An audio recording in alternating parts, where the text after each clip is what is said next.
오늘은 돈 얘기 좀 하려고 합니다. 금년도에 달라지는 것 중에 하나가 병 봉급이 10만 원대로 이렇게 상승이 됐다고 하는데 저로서는 굉장히 반가운 얘기입니다. 사실 저는 우리나라 병 봉급이 최저임금이 됐으면 하는 그런 마음을 갖고 있는 사람입니다. 최저임금이 된다 하더라도 제 입장에서는 우리 군인들이 24시간 근무하기 때문에 의당 받아야 될 금액의 3분의 1밖에 안 받기 때문에 그렇게 아깝다고 생각을 하지 않습니다. 그러나 현실적으로 많은 제한이 있는 것은 저도 인정을 합니다. 제 주변에 여러 가지 토의를 해보니까 나 때는 6천 원 받았는데 무슨 놈의 60만 원이면 됐지 더 받느냐 얘기부터 의무 복무인데 무슨 놈의 월급을 줘야 되느냐 이런 얘기를 하는데 저는 이 얘기에 대해서는 이해가 안 갑니다. 의무 복무라 하더라도 인생의 황금기에 군대를 가고 또 군대를 가고 싶어서 가는 것도 아닌데 의무라고 그래서 보수를 주지 말아야 된다. 이 얘기는 저는 이해가 잘 안 됐습니다. 병 봉급이 최저임금 수준이 되면 이 여파가 너무 커서 간부들의 봉급도 올라가야 될 것이고 또 주휴수당도 주고 시간의 수당도 주고 이러다 보면은 천문학적인 예산이 들 것이다. 이런 얘기를 하는데 물론 일리가 있는 얘기이기 때문에 이런 최저임금이 하나의 꿈일지는 모르지만 저로서는 목표가 돼야 된다고 저는 생각을 합니다. 징병제를 하고 있는 다른 나라들을 보면 스웨덴 같은 경우 월 한 50만 원, 이스라엘은 월 한 25만 원에서 60만 원. 그러니까 이스라엘 같은 경우는 전투병이라고 분류되어 있는 사람들은 60만 원 정도를 주고 전투 지원이나 전투 행정 지원 이런 사람들은 적게는 25만 원 이렇게 해서 차등으로 이렇게 주고 있습니다. 대만 같은 경우에는 모병제를 하고 있지만 국민 중에 남자들은 4개월 동안 의무 기초 교육을 받도록 되어 있습니다. 그리고는 8년 동안 예비군으로 복무를 하는데 그 첫 4개월 동안에 한 달에 25만 원씩 이렇게 주고 있습니다. 싱가포르 군대 같은 경우 약 50만 원을 주고 있습니다. 그런데 이 나라들은 이게 기본 베이스고 여기에 추가해서 수당들을 주고 있습니다. 예를 들면 스웨덴 같은 경우에는 훈련비라고 그래서 야외 훈련을 하는 경우에는 하루에 13만 원을 주고 있습니다. 비록 한 달에 50만 원을 주지만 전역할 때 11개월을 복무하는데 600만 원 정도의 목돈을 주고 있습니다.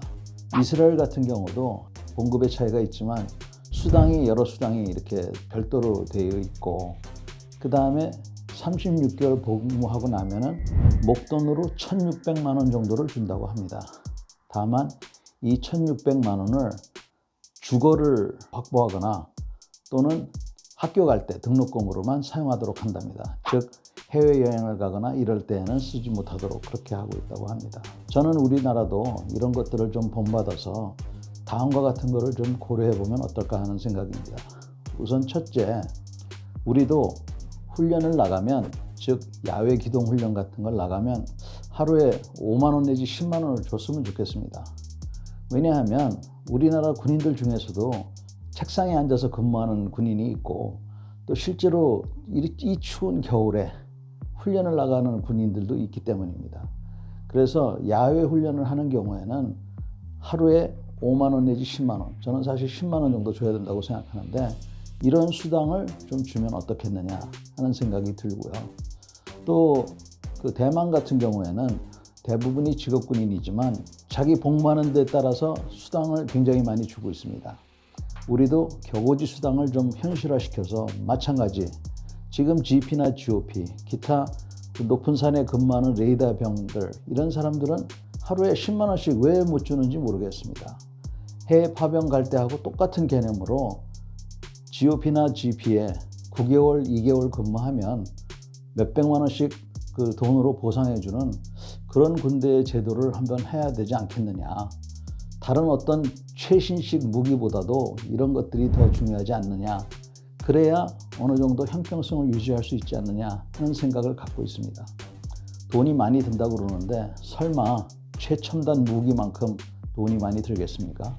저는 현재 한 달에 한 병장이 60만 원을 받게 된다고 그러는데 그 정도에서 중지를 하고 이스라엘이나 스웨덴처럼 전역할 때 목돈을 주는 방안도 심각하게 한번 고려해 봤으면 좋겠습니다.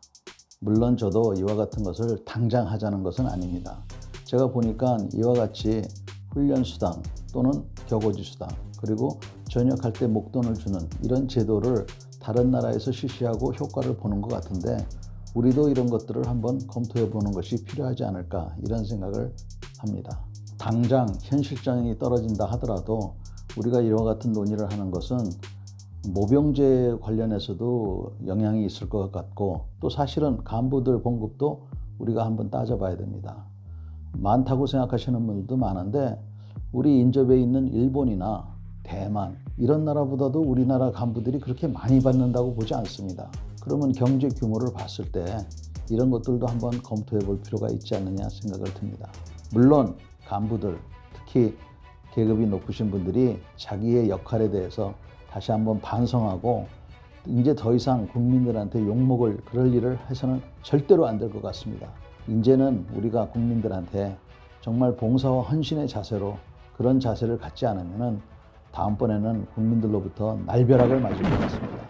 우리 간부들 이번 기회에 봉급 얘기가 나왔으니까 봉급 받는 만큼 자기의 역할도 충실히 좀 더 해주실 필요가 있겠습니다. 여러분 오늘 경청해 주셔서 감사합니다.